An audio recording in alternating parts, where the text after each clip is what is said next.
Welcome to Menopause, Marriage and Motherhood, a podcast that's all about changing the way we view midlife and bringing the conversation about menopause out into the open. Each week we share stories, experiences and inspiration.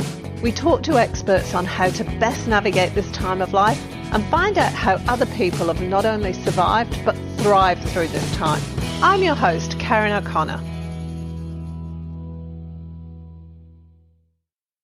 Hello and welcome to this week's episode, or today's episode. Anyway, I'm here again with Ryan. Hi.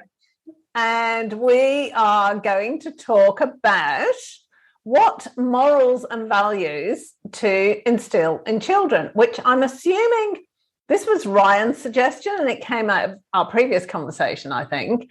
And I'm assuming he's asking that because we were having a discussion about what was most important to me in terms of what I wanted the kids to understand and where I wanted them to act from. I think that's where you're coming from, is it? Pretty much, yeah. I think it's a good topic of conversation, not just because it really highlights what we expect of children versus what we expect of adults, but also your particular method of mothering and what you value in children. So I thought it was a good springboard for a discussion about everything else, really. What did you think were the most important things that I instilled in you, or that I held dear, or whatever, however you want to put it? Well, first and foremost, respect, I think, is a really, really big one for our family in particular, and also outside of the family. So a lot of the arguments, I think, that we had, and I say arguments, but loud discussions is probably the best way to put them, because argument actually requires you to have something to say. But a lot of them were about, how we would treat one another and whether or not it was with respect. And I've seen families, just going to put that one out there. I've seen how families treat one another, and there's very little sense to it. And when you're arguing with someone in your family, there's a lot of below the belt punches and all that kind of stuff that goes on. It's not a very respectful relationship because, speaking socially, you're stuck with one another. You don't have much of a choice there. With your friends, you have to treat them with a modicum of respect, because if they decide they hate you, they're going to leave your life forever, and that's bad. We don't want that. But your family is stuck with you, so that you're allowed basically to say whatever you want to the people in your family, which is, an interesting dynamic, to say the least. And so from the very beginning, I think you were very clear that we were to treat you and our siblings and ourselves and the world around us with respect. Yeah, it's interesting you say that, because one of the family members came over to stay one particular time, and I think two of you were arguing, and I could have been you and Kira. Don't know why I'd think that, but, could have been that. And I'd had this conversation with you, the two of you, i.e. you both got yelled at and sent to your rooms individually. Mm-hmm. And I was saying to the two of you, it is not acceptable for you to behave like that. You do not treat anybody like that. And the family member that was staying with me said afterwards, but they're siblings. What do you expect?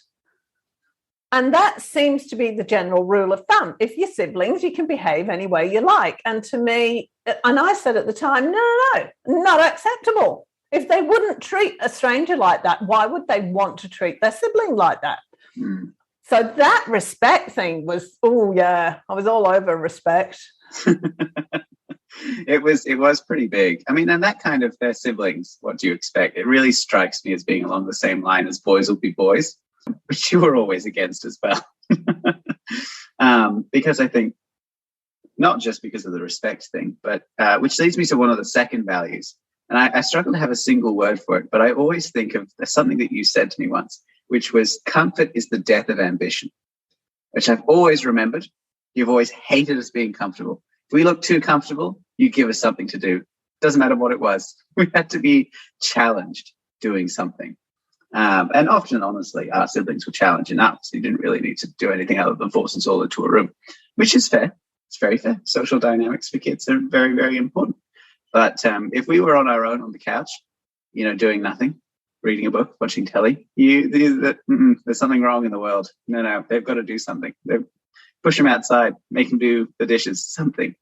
Comfort is the depth of ambition, which is, I think, it's a difficult one to put into a word, because I could say productivity, but that makes you sound like a conveyor belt. What's your spin on that? What's your perspective on that? It's constant learning, constant growing. That is really important to me, that you're constantly expanding who you are and what you're capable of doing. And I mean, look at the four of you now. Even when you were really little, I would never do that. I'm bored. Really?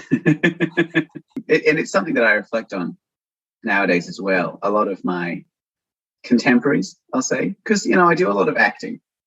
And for acting, it's not like a lot of other industries, because acting requires a lot of different people to be in it. You can't be uniform, really, unless it's a really specific production. And even then, like that doesn't come up very often. So you're always pushed in with people of different generations and different socioeconomic backgrounds. And it's really interesting because of that. I've noticed about my contemporaries that there's a big kind of attitude about, you go to work and you come home and you play video games and rinse and repeat, which is fine. I'm not knocking that if that's what you want to do. I could not do that. TV gets really, really boring for me very, very quickly. For instance, we were just in a massive worldwide pandemic. You might have missed it, listener, being busy. That happens occasionally. But it forced me to be inside for pretty much 18 months. And it was just the worst, because I've got a set number of books in this house and I read them all very, very quickly. And then, of course, you go and you watch a bit of telly while you're doing other stuff, which is what I put it on for the background noise. Put on some tutorials, listen to a couple of podcasts maybe, and that gets really, really boring as well. The only thing that I find really stimulates me is other people. What I was saying before about you would stick us all into a room, because siblings are stimulation enough. We force each other to grow and learn. You were always very big on you're either growing or you're dying. There's another word for it, stagnating. Stagnating. Either growing or stagnating. That was a big, that was repeated often in our household. You're either growing or you're stagnating. What are you doing, Ryan? Well, I'm having a nap. No, you're either growing or stagnating. What are you doing, Ryan? The other one that was actually really important for me when you were growing up, and you'll remember this really clearly, was if you all started arguing over something, I'd say, if you can't figure it out for yourselves, I'll take it off you. And I did on several occasions, where you learned very quickly to negotiate. Yep, the old Solomon problem. Yeah. Yes, we had quite a few arguments that ended in no one got it, basically. I wouldn't say, actually, negotiation is probably the best way to put it. That doesn't necessarily mean fairness. No, because we mentioned in the last podcast, there's an age gap of 9 years between Keely, the youngest, and Jamie, the oldest. I mean, there's even an 8-year gap between me and Keely. Jamie and I are probably the closest in age and abilities at any one time, or were until we reached adulthood. And there's a bit of an imbalance there. I'm very much of an imbalance in a lot of ways. So the boys, I look back, we got what we wanted quite a lot of the time. But the girls learned how to deal with disappointment. And you two had to learn to deal with the girls' upset afterwards, which after a while got to the two of you. So while you might have got your own way in the short term, in the long term, the girls made your life hell. Oh, they did. It has to be noted. They were not, I was going to say they were not victims. They absolutely were victims. But it was not like, it's not that they didn't get their own back. They absolutely did. But it was that dynamic that I was really keen on you all having the ability to work in any social situation, to see the consequences of actions and behaviors. So you might get short-term gain, in inverted commas, but an hour later, you're going to be paying for it. Yeah. I mean, and I think that's why it's good that there were four of us as well, because there were some gender differences there as well, which affected perspective on a lot of issues. But it's true that, like, we had the boys and the girls, but the boys did not always agree, and the girls did not always agree. And so, I have relationships with my brother and with my two sisters, and each of them is absolutely individual. And when we were arguing about what we should do on a movie night, everyone has that discussion. You have a family movie night. What a wonderful idea. You get all the snacks out, you get the couches set up, you get your blankets. All right, what are we going to watch? And you spend a solid 45, 60 minutes arguing about what movie you're supposed to watch. It gave us a very analytical perspective, I think, doing that. I remember once when we were arguing about music, Jamie and I went through and took a tally of everyone's preferences in particular songs in order to find out what the average most liked song was. And the results were really, really interesting because obviously our top choices were never the same. Everyone had a different top choice of song. Dad has David Bowie. At the time, the girls were liking High Five and Adele, yeah. And then, Jamie and I had different ones. He had Robbie Williams. But the one that was like the most liked was a classical song called Los Manos, which is, I think, it taught us that sometimes democracy gets you a candidate, not because he's well liked, but because he's not hated. It was a very important insight into politics. For me, anyway. I think I got that lesson. I don't know if the others got that lesson. I think Jamie might have gotten that lesson, seeing as he went into political science. But yeah, so I think that growth was important, which I think leads me to the third one. I learned perspective as a value, I think. Perspective in what regard? Perspective, like when I say perspective, I mean like an appreciation of how much my view of the world is true and how much is a construct, if you will. It's a view of my own importance in the world, which is not necessarily to say that I'm not important in the world. It's a precise understanding of exactly how much of a difference I can make, and therefore what a responsibility I have to make a difference. It makes me think of, in particular, Nepal. You mentioned Nepal in the last one. I went to Nepal with Dad when I was 14 and went to Kathmandu, which was absolutely just incredible. For those of you who haven't gone, it's a metropolis unlike anything I'd ever seen. And it stinks to high heaven. Absolutely smells. It's like being hit in the face with a truck filled with perfume. They're not necessarily all nice perfumes either. But it was a city full of poor people. And by poor people, I don't necessarily mean like, oh, these people are poor, I hate them. I mean, everyone lived with less in a year than I was used to in a day. And I suddenly had a perspective, not on just how privileged I was in our own society, and I very much was, but how privileged we as a society are compared to other societies in the world. And that kind of shook. Every child sees the world, I think, when they're really, really young. And I've mentioned this in other things as one of two things. They're either verbs or nouns. You do something with them or they just exist. For instance, food is a verb. You can eat it. Rocks are a noun. And then again, sometimes rocks are for throwing and they become a verb. That's the kind of dynamic we're talking about here. And when kids are really, really young, people are nouns, right? They're just there. They're part of the furniture. They're like a tree. You just have to kind of put up with them. They don't really realize that they're people as rich and textured and insightful as your own. It's like being reminded that every time you watch someone, they're watching you right back. Kids don't get that until a certain age. When you start being a teenager, you start to realize. And then you make another category, which is like, verbs and nouns and people names.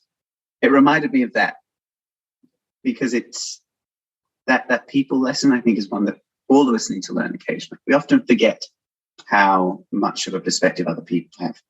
Empathy exists for just that reason.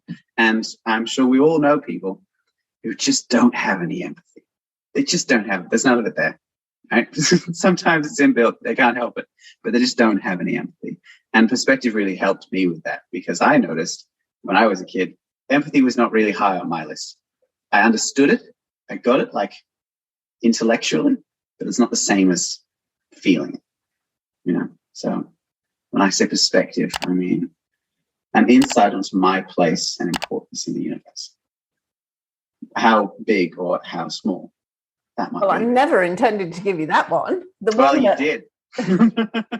Excellent. The one that is actually important to me, and it kind of comes in there, but also not, is putting yourself in other people's shoes. Being able to see things from another person's point of view. That was really important that you all understood that. And you all do in different ways. But yeah, it's interesting that was how it came out for you, because I think that's how that particular value, how you've taken it on. I think everyone reacts to, and this is a completely different conversation, but we will go into it very briefly. I think everyone reacts to it differently, because empathy, the idea that there's a word, sonder. Sonder is the realization when for instance, when you're driving down the street at night and you pass a window and there's a light on, and suddenly you can see inside the window that someone's having a family dinner and they're talking about something, and you realize that the people that you pass in the street that you've never given any thought have a life that is as rich and textured and varied as your own. There's a whole world there that is every bit as important as yours that you've never touched. The word is sonder. I recommend using it at every available opportunity. Everyone reacts to that differently. And I think we need to be reminded of it fairly regularly, because that is huge, that realization. It's big. It's almost too big to keep in your brain at any one time.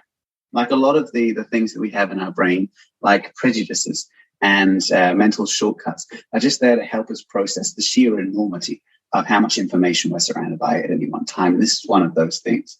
And so everyone has their own mental shortcut to understand what empathy is. I'm an actor. I act.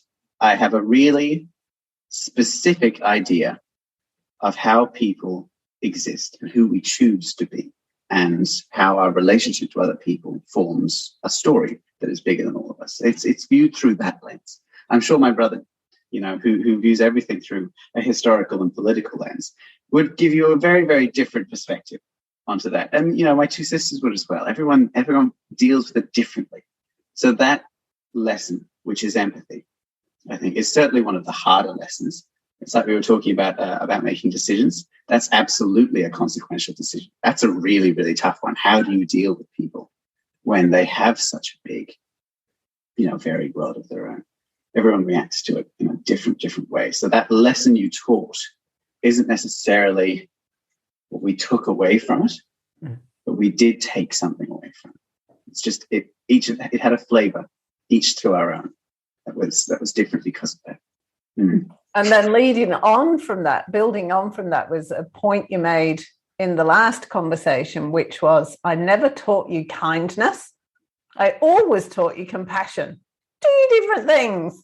I have a couple of friends who are getting out of relationships or familial dynamics they've had for a really long time that I personally consider to be, toxic's a strong word, but I would consider to be very restrictive. And one of the things that I've noticed most often is that when something bad happens, they expect a lot of sympathy. I don't do sympathy. No, I have inherited from you a complete lack of sympathy. Well, not complete. It's not complete in either of us. But sympathy lasts for about 5 seconds. And then you're like, all right, moving on. They'll come and they'll say, oh, this thing happened to me today. And if it's bad, you'll be like, oh, that sucks. What can I do? How can I help? That moment, that's all the sympathy you're going to get. We're going to put that in a cupboard and we're going to move on. I don't want to sit for several hours and tell you how bad your life is, because, quite apart from anything else, that's intensely boring. Don't have time for that in my schedule. Sorry, guys. But you were always very clear on that as well. We come to you with a boo-boo and you'd say, all right, we're going to bandage that up. And then we'd be like, it hurts. And you'd be like, all right, moving on. Because, if it really, really hurts, you can take medicine for it. If it doesn't hurt that much, you can put up with it. Either way, the world is going to turn, the sun is going to rise, and you're going to have to get on with your day eventually. It sounds really harsh. How did it come across? Honestly, it felt a bit harsh sometimes. However, I understand it better as an adult. And I certainly, I resented it when I was a kid, but in fairness, I think kids resent everything at some point, because the world, they have to realize at some point that the world doesn't revolve around them. And the sympathy thing is really kind of one of those cruxes. It's really one of the crucibles where you realize just how important you are in the whole state of the world. I mean, how many times did you have to go to the hospital with us? Countless, dozens of times. We are all magnets for absolute disaster. That much has not changed. We are all still absolute magnets for terrible things happening. I think me in particular. They're all drama queens. Drama queens is a strong word, but we're surrounded by drama. Yes. And you go to the hospital and all the nurses would be like, oh, poor lambs, are you okay? Do you want another blanket? We'd be like, yes, please. At last someone cares. And we'd all look at you. And you'd be there reading a book or something. You said, I brought you here. I bandaged you up. I gave you some water. Why are you being so ungrateful? We'd be like, we just want more sympathy, Mum. Yeah. Does that ring a bell? Yeah. Don't do sympathy. No, don't do wallowing. I think that's what it is for me. Like, I'll get it. I get it. It is, yeah. And when I've got it, it's like, okay, I've got it now. Now we need to move along. I think, and that's the thing. Like, sympathy is all about an immediate problem being brought out and made into a long-term problem. But I think if any one of us went to you and said, I've been really struggling with this for a while, and I don't know how to fix this problem, and it's making me feel really down, and I really want your help with it, you would not hesitate to take that really, really seriously. But I think also you're not asking for sympathy in that. You're asking for empathy, sure. But sympathy... Support. Yeah, support. Yeah. Sympathy means that you can't help. And actually, yeah, it is, isn't it? Sympathy is being a victim and being helpless. And it's helpless. Like, I always get the upset or whatever's going on, the pain or whatever. I got it. I got it. I listened, but you're not a victim and you're not helpless. You might need support, and you might need somebody to say, okay, this is what you need to do next. Let's go over there. Or I might need to run you down to the hospital and get your stitches in whichever part of your body you've put through the latest window or hit the wall with. But yeah, no sympathy. It's like consequence. That's the consequence, darling. It's here's another perspective from an actor. One of the things that we say most often on stage is you have to evoke emotion from your audience. You can't tell your audience what to feel. Right. So recently, for instance, I was in a play where a young man in 1915, he's 18, decides that all he wants to do in the world is go off to Gallipoli and fight with his friends and, free the world from the Nazi, not the Nazi, that the vile Hun, or whatever it was they were, against. And you've got two choices there. You can make him really, really sad at the end, really serious and sad throughout all of it, except for the big bit about, I want to go off to the war, and have everyone else be sad. Or you can have him really, really, really cheerful right up until the very end, right? And one of those things is going to be much more potent in evoking a reaction from your audience, because someone who's cheerful and goes cheerfully choosing into death, knowing that it's terrible and choosing to be happy about it, is going to make your audience really, really sad. But if he's sad, there's already enough sadness here. We don't need to do that. He's already sad. He's got that covered. We don't need to do that. There's a fun little kind of emotional trick where we fill a void of emotion with what we think is most important. If there's enough happiness in it, we feel sadness. That's why comedy always makes tragedy feel worse. This brings me back around to sympathy. Sympathy is not an evoking emotion. If you, for instance, I remember when I was really, really small, we were digging in the sandpit and there was a big concrete square block. I probably remember it being a lot bigger than it was because I was about 7 at the time. It fell down my shin and scraped the skin off the front of my shin, right? It was awful. I still remember the pain. I can't even remember what it looked like. It may not have been as bad as I remember it being, but I don't remember it holding me up for too long. And I imagine that when you're 7, you're going to cry about that a little bit and you're going to be sore. But the following day, when I go to school, I'm going to try and run around with my friends and have a little bit of a limp, but I'm going to try and have fun. That is going to evoke sympathy. Me crying about it is not necessarily going to evoke sympathy. Do we see the difference between these two pictures? Yeah, and the other thing that was coming up for me as you were talking is sympathy is stagnating. Yeah. Uh-huh. You see, listen, we're coming back full circle. All these lessons, they interconnect. It is. It's not a growing thing. It assumes that the best thing that you can do is feel bad. And just wallow in it. It's just wallow.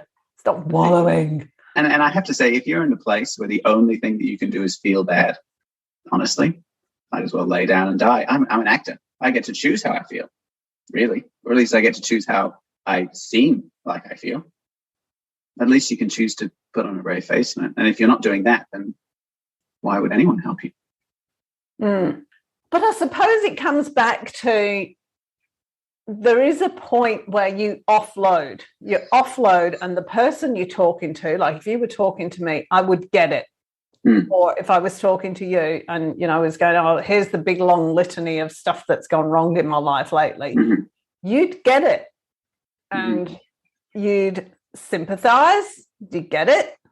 And then you'd be like, you would say, like you said at the start of this, what do you want me to do? How can I help? What support do you need?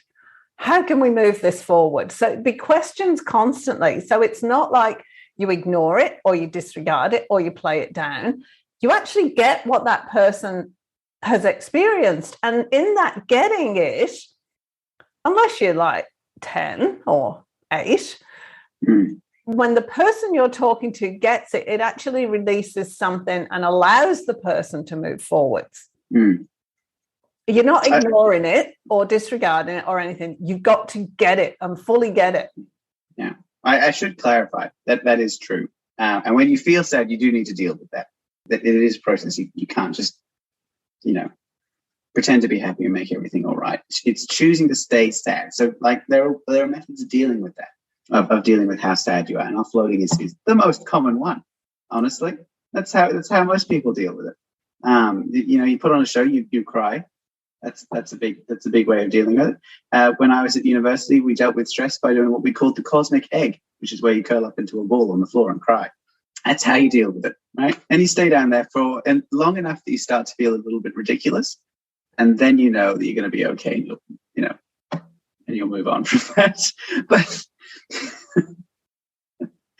I don't know how well I'm illustrating my point here, but the purpose of this is to say that if your aim is to evoke sympathy and not to have a process, if you're saying, okay, I'm feeling bad, what I want to do is make other people feel bad with me, it's not going to help.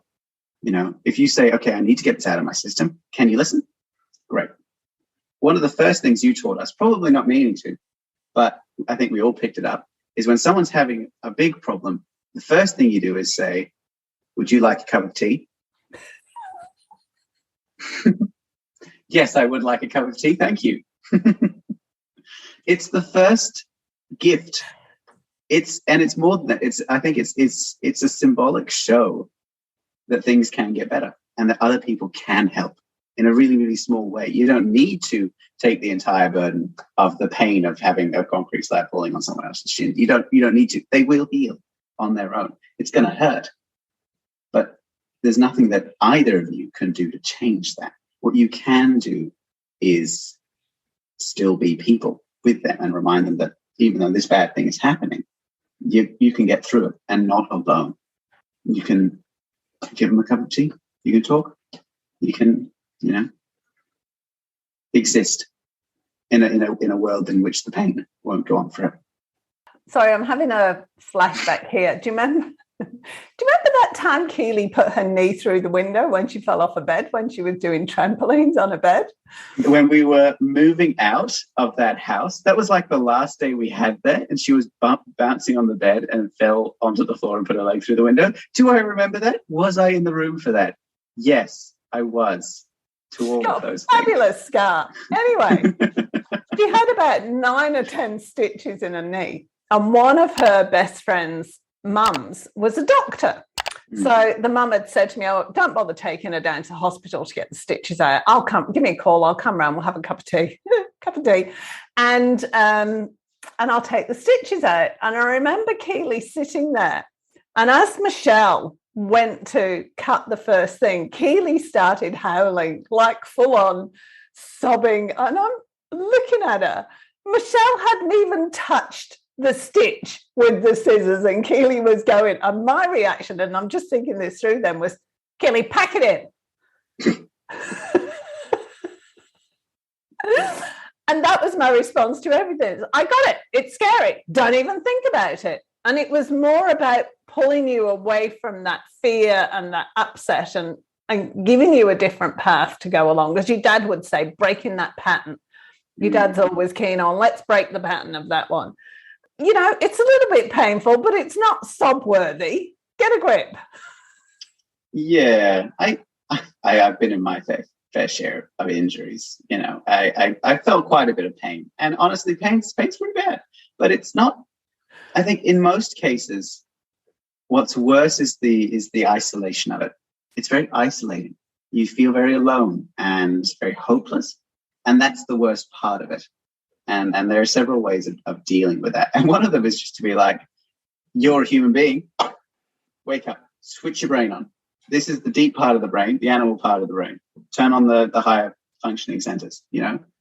Look at these stitches. They've used actual cotton to stitch you together. Isn't that ridiculous? I think in a lot of ways, particularly with traumatic stuff and the injuries that we had, that was a pretty good way of dealing with that. Because people panic. People panic when that kind of thing happens. I remember when I did this guy here. I hit a playground bar. I was ducking. I'm glad I did, because it's right there. And if I hadn't, it would have hit on my nose and broken that spectacularly. But anyway, it split open. There was blood everywhere. And Jamie and his friend were like, okay, he's crying. There's a bit of blood. We're going to go and walk slowly to the general vicinity of, where the adults are, some 500 meters away. And I lay there for a while, had a bit of a cry. Lasted about 30 seconds, if I remember correctly. Not very long. And then I was like, all right, no one's coming. Guess I'll stand up. And then Keely came up to me, actually. And Keely must have been 5 at the time. She was like, there's blood everywhere. And I was like, yeah, right. Cool, huh? She was like, do you want to hold my hand? And I was like, absolutely, I do. I do want to hold your hand. And I had to lean forward because there's blood coming everywhere. You know what head wounds are like? Blood everywhere. And then I found out later that Jamie, his friend, had gone into you and been like, oh, Ryan's got a blood nose. And then he came out and I looked like a horror show. It's like, where do you think the nose is on your face? Because that's not it. Yeah. No, it wasn't. But yeah, I think it. But I think that was interesting. I don't blame them for that, because everyone reacts differently to stress. And one of the ways is to just glance at it and then look away. And if you get the wrong idea from that, then you're not much help in that situation, as he was not much help in that situation.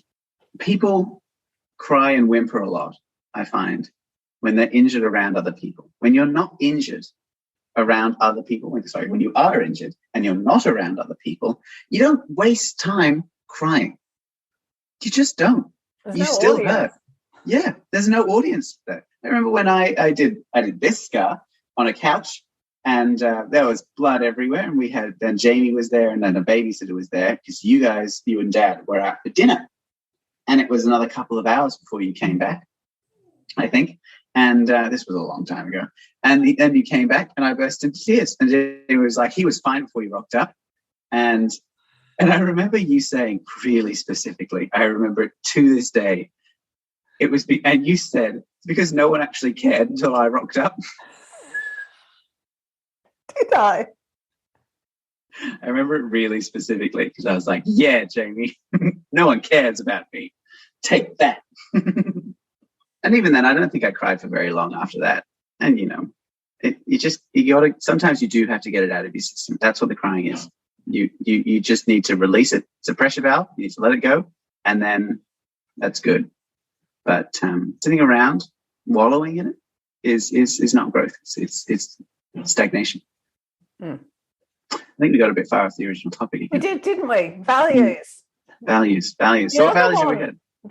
So we got, what did we get? Respect. Perspective was the second one, which is kind of getting into other people's shoes for me, or empathy. Yeah. And then there is personal growth. Stagnate. Mm-hmm. I was trying to think of the next one, to be honest with you. What do you think it is? Oh, compassion we were going to talk about. I mean, that's kind of in with the empathy. I think that's one of the things that you made quite clear to us, I find, is kindness, compassion, generosity don't stand on their own. They are a function of empathy. I think you were really clear about giving someone something to make you feel better isn't necessarily going to help anything. You need to understand where they're at. Because if you do understand where people are at, if you really, really get it, then you will be kind. You can't help but be kind. There's an old saying about if you know everything there is to know about a single person, you won't be able to help but love them. And I think that's very true. You can't help it. You might not necessarily like them, but you won't be able to help but love them, to care for them. And I think that's the same thing. I always have a problem with kindness because I see kindness as being used. Sometimes I am so digging a hole for myself here, but anyway, I'm going to say it. I see kindness as an excuse not to set boundaries, not to pull people up for something they've done that isn't appropriate, and not to give people, to avoid confrontation as well. And it ties in with that not getting sympathy, because there was always a compassion. I'm always compassionate, but that doesn't mean I'm always nice to you. And it means that sometimes I look like I'm really unkind. That's not the intent. My intent is to make you grow and keep you moving and give you whatever support you need. And I remember somebody saying to me one time, I can't remember what I'd said, just something like we're talking about right now. And she said to me, you are your ruthless compassion incarnate. And I thought about it and I went, yeah, you know what? Yeah, you will always get what you need, regardless of whether you think it's kind or right or I'm not showing any sympathy. You'll get what you need. Like it or lump it. Yeah. It's actually a topic of conversation between me and Joe, ongoing. My darling wife, Joe, is a very kind person. Oh, she's a sweetheart. She absolutely is. She's Hufflepuff to her core, and we love her very, very dearly. And I'm a Slytherin. She struggles with doing something that will make someone uncomfortable or unhappy if it will make them happy later. So, for instance, we've lived with a variety of housemates over the years, and in one case, one of our housemates was getting very unhappy, right? And she wasn't putting things away, and she was being less tidy, and all those kind of other things that mean that someone is very unhappy and is just kind of going into a spiral, not looking after herself, all the people around her, all of her surroundings, right? And so the kind thing to do, the immediate kind thing to do, is to tell her that everything's all right and that we can handle it while that she looks after herself, which is what Joe did, right? The long-term kind thing to do, which is what I did, I think, was sit her down and say, okay, look, I know that you're struggling. This can't continue, right? You still got to be a person. I want you to talk with me right now about what you're going through, because the more you isolate yourself, the worse this is going to get. And it's not going to be fun. Neither of us is going to have fun here, but I have made us a pot of tea, so we've got that going for us, right? Open your mouth and talk. And we've talked a lot about the difference between short-term kindness and long-term kindness, I think. You're a great believer in long-term kindness, I think, which is a little bit of pain now will make things better. Not all the time, obviously, but I would rather do something that could hurt now if it's going to help long-term. Whereas Joe really struggles with that. And I think that's the traditional idea of kindness is what Jo does. But I have to say, she claims to be very envious of my ability to just toughen up and have a hard conversation with someone that will make them unhappy. Because long term, most of the time, they do thank me. Not all the time. Some people think I'm a pretentious prick. But hey, you can't win everyone, can you? What can you do? So I think that reminds me of what you're talking about ruthless compassion. Sometimes what people want in the immediate state is what the animal brain wants. When a cat's injured, it will find the nearest dark corner away from everyone and lick its wounds. It will, it does not want to see you. It does not want you nearby. It does not want to be petted. It does not want food. Leave it alone. And people do the same thing when they're in fight or flight. They want to be left alone. But we are awkward creatures stuck between animals and angels. We can't be left alone because that pulls us further and further towards the animal side. We need to be reminded, I think, a lot that we have a responsibility because we exist. And that's where that form of compassion comes from, which is why I like the word empathy rather than kindness. Yeah, empathy absolutely. And it's also about, it is taking a long-term view. For me personally, there's nothing wrong with what Jo does. Like, I'm not criticizing Jo here, but you are not what you're going through now. So I'm not going to talk to you as though that is who you are, because that's not who you are. So I always come from who I know you to be, not your circumstances right now. And I think that's the basic difference for me. That's where I always come from. Yeah, I got it. Yeah. Oh my God. Yeah, you're going through a rough one. How can I help you get back to where you are? Yeah. And that's the thing. Like, neither one of these methods, I think, is better than the other. I think Jo and I are stronger because we're both good at it. Because the downside of mine is people don't necessarily immediately come to me when they have problems. They do immediately go to Jo, and she swaddles them in a blanket and gives them a cup of tea and pushes them gently but firmly in my direction, which really, really works. You've got to have both sides of it, I think. Everything in moderation. Everything in moderation. I know that I can quite often be a little bit too callous is the wrong word. I think I move through topics a little bit too quickly for people, especially emotional topics.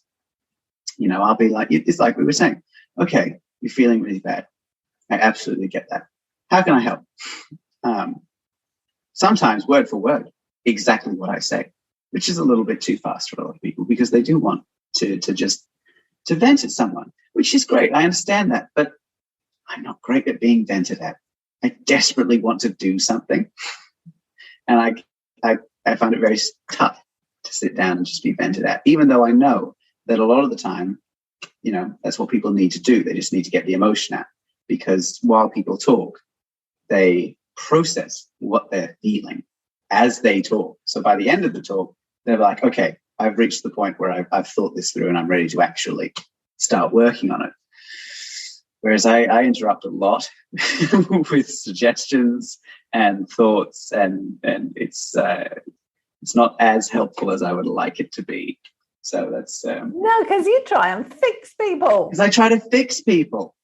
I want to desperately try to fix problems and people and change the world. But sometimes you just got to let people fix themselves. You cannot help someone who doesn't want help. And the same is really, you can't help someone who's not ready to help. Which is a really hard lesson that everyone has to learn in their 18 to 25 period, I think. Oh, I don't know. I think over the last 10 years in particular, I've really tried to move away from the fixing people. So quite often I'll just go, yeah, I got it. Is there anything I can do? All right. I struggle with it. I do struggle, and I think eventually I will probably come to the same conclusion. But I'm young and idealistic, and have not yet encountered enough people who I think are unchangeable to. I'm just looking at the time. We've been talking for 50 minutes again, dude. I know. Should we wrap up? Yeah. So we got 4. I think 5 is a nice round number. We can do one more. One more. One more. So we've got respect, empathy, growth, and I can't remember the fourth one either. Compassion. Compassion. There we go. Oh, I'm so good at this. So we need a fifth one. And what do you think it was? I learned so many lessons. It's very difficult for me to sift through and figure out which are the core lessons, I think, especially because they, like we were saying, they're all interconnected. I would say perspective is the most important one, because understanding who you are and who other people are and how the world is around you gives you, if you really, really get it, automatically gives you respect and compassion and empathy. Compassion in particular comes from empathy all of the time. And the more you understand people, not just on an intellectual level, but on an emotional level as well, the more moral a person you have to become. There's a big question about, I have a lot of young friends. Young friends in particular are against the system. In this case, capitalism, specifically venture capitalism, right? They don't like it. They don't like the system, mainly because we're not really benefiting from it, because we're not we haven't been involved in the system long enough to get anything out of it yet. So we're all kind of, we're waiting. But, all of my friends really, really don't like the way the system is set up. And a lot of them ask themselves, how can people like, for instance, Jeff Bezos, who was until recently the richest man in the world with Amazon, how can he justify having so much money that he doesn't know what to do with it? As he was famously quoted in an interview, while his workers don't get bathroom breaks or, healthcare or dental or things like that. Wouldn't the right thing be to set up a company that can make you, not necessarily financially wealthy, but certainly wealthy in terms of what you can do whilst also helping other people? To which the answer is, I don't think Jeff Bezos really thinks about moral quandaries. I don't think he thinks about other people. He just thinks about his world and what he sees. But the wider your view is, the more of a long distance understanding you have, I think, the more you hone yourself as a moral individual. So I think perspective, for me, is the most important. It might be different for the others. You should do this conversation with the others. I should do, actually, yeah. They'd all have a different list. They would. They would, yeah. So that was in the second. You said perspective in the second. Yeah, I think we mentioned respect last time, so I brought respect up first. Right. Because you were big on respect. And it was one of the more obvious lessons as well. The big one, the other big one for me that we haven't even touched on is working things out for yourself. Yes. Self-sufficiency. I was going to say independence, but that's the wrong kind It's not word. Independence. It covers independence. It covers determination. And what's the other word I'm looking for? It's sticking at something. It covers all those things. But my big thing was think about it and work it out for yourself. Yeah. Switch your brain on. In the more recent years, that's turned into, can you look this question up? And if so, why are you bothering me with it? There was a really keen, and where I was coming from with that was because when I was at school, I was convinced I was no good at maths because I could not remember formulae and all the little anagrams that people used to use to remember stuff. I was just like, God, no, I can't do it. And at the time when I was at school, when I did my O-levels, my year 10 exams, I could literally remember nothing. So when I got the exam paper back, I'd only just scraped through. I'd got a C. And the teacher said to me, you got every single question right, but because you didn't do the work in the way that they wanted you to, they marked you right down. But you actually worked everything out from first principles. Yeah. But I was convinced I was no good at maths, and then went on to do a degree in construction, still convinced I was no good at maths. Mm-hmm. And so when I had kids and I realized that, no, I need to be able to visualize how to build something, or how it looks in reality, to work out the mathematical, physical, chemical formula, whatever. I can work it out, but I have to do it my way. I cannot do it the way that it's been taught.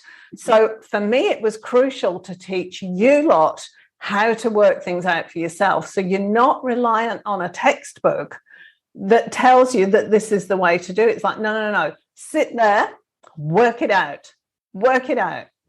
Yeah. So that was actually really important for me. Yeah, I think I would file it under responsibility, which is often kind of taken as ownership. Ownership is a big thing. Take responsibility and ownership. Yeah. And I think that's the thing, not necessarily of anything other than yourself. You know, you have privilege of existing, and we're all intelligent. Sometimes annoyingly so. Yeah. The kinds of negotiations that we would go through on a weekly basis about movies would make the UN faint, I'm sure. Like we were precocious kids. And I don't think, kids in general, I work with kids. Kids are a lot more intelligent than people kind of assume they are. They've got shutters on. That's the problem. They've only got like a really narrow view of the world, but they are quite intelligent. And that responsibility, that message of you can look after yourself more fully and effectively than anyone else can. You should look after yourself and not assume that someone else is going to. Because I was going to say, no one else is going to look after you. You need to look after yourself. And I was like, that's a bit harsh. I'm going to rephrase that. But that was what the lesson was. We have the responsibility of being people, and not just animals, not just functions, not just a job, not just going to class, not just a social strata. We exist as a name. I think, therefore I am. Cogito ergo sum. And we need to choose every moment what we do. It's not just about you either. If you're thinking for everybody as well as yourself.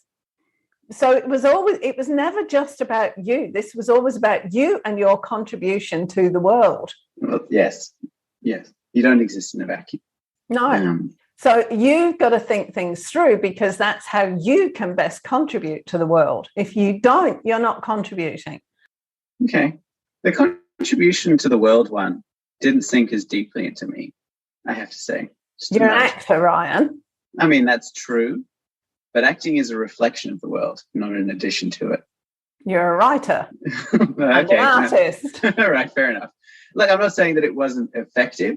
It's just probably gone subliminal, because I don't specifically remember that lesson. But you would take on responsibility. If something happened, if there was an accident, you'd think your way through it and you'd do what you needed to do in order to move things forward. And it might not be that you sorted everything out, but you'd observe it, see what needed doing, and then get it done. It's that kind of thinking through. So it's not just about you. Yes. I think the message I would word it that I got was the measure of a person is their contribution to the world. That's definitely the message I got somewhere along the line, which translates as, you need to contribute. And in order to contribute, you need to be responsible for yourself, for who you are as a person and what you can do. I think you were big on us learning how to learn. Pro tip for parents, just the best thing you can teach your kids is how to learn. Kids will avoid it. They will fight it tooth and nail. I only really, really learned in university, because schools do not teach you that. Don't teach you that. Teach you alphabets. Like, for instance, what you were saying about maths. Yeah, having flashbacks, right? Year 12 maths, I struggled. I really, really struggled. We were doing calculus. And everyone hates calculus. But I was all okay with maths until that point. Honestly, the biggest problem I had with maths was not reading the goddamn question. You'll know this one. I'm actually quite good at maths. Never struggled with quadratics, never struggled with algebra. Pretty great at it. And then calculus comes along and I have a hissy fit. And I got into university and did biostatistics, which is, if you hate calculus, biostatistics is the monster under the bed, right? It's awful. It's terrible. I hate it. But suddenly they were showing us how the data interacts in the real world in graphs. And I was like, I get it. I get you. I understand that now. All I needed to do was understand it on a graphical level. I don't understand these symbols. I just don't get where they fit into one another. It's just gibberish. I might as well be reading German. I don't know what's going on. Seeing it as a graph, you're like, okay, I see proportional differences here. I understand what all these different letters mean. Gotcha. I understand that. Teach children how to learn. It's important. It is. And on that note, we better get going because we've been talking for an hour. Yes, we have. Apologies. Not really. I'm not really sorry. But no, not at all. For appearance's sake, sure. Terribly sorry. That's the actor in you, isn't it? Thanks, dude. You're very, very welcome. Thank you.